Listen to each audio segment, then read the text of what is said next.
সফলতা কখনো অন্ধ হয় না। একজনের ব্যর্থতায় অন্যের সফলতার সোপান।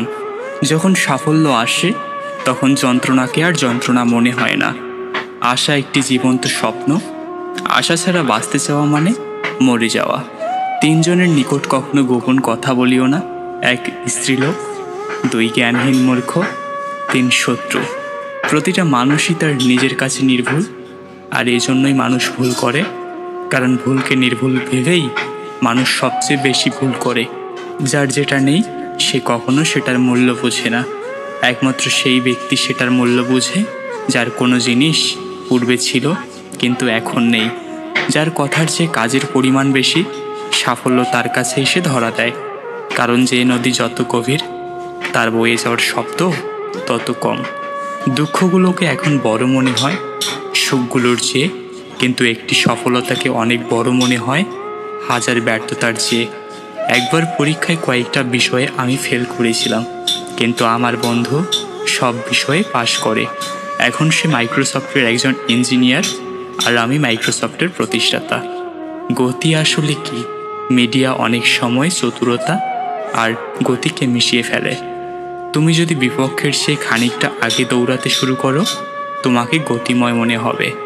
সাফল্যের মূল্য হলো হাতের কাজের প্রতি ভালোবাসা আর কঠোর পরিশ্রম, সেই সাথে জয় পরাজয় ভুলে নিজের পুরো সামর্থ্য বিলিয়ে দেয়া।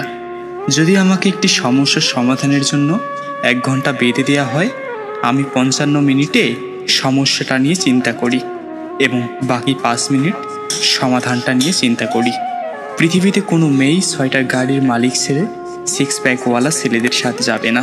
তাই জিমে যাওয়া বন্ধ করে কাজে যাও।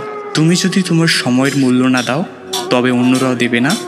নিজের সময় ও প্রতিভাকে বাজে বিষয়ে নষ্ট করা বন্ধ করো, তাহলেই সফল হবে।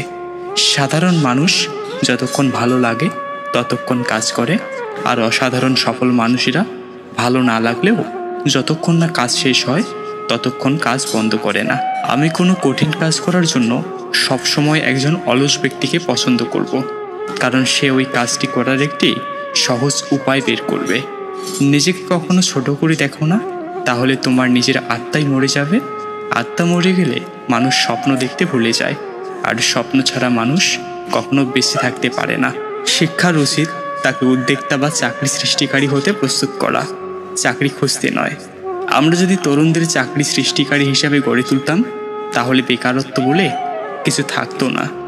আমি প্রতিদিনই আমাকে যে প্রশ্নটি করি তা হলো, আমি কি সব থেকে গুরুত্বপূর্ণ কাজটি করছি যা আমি করতে পারতাম?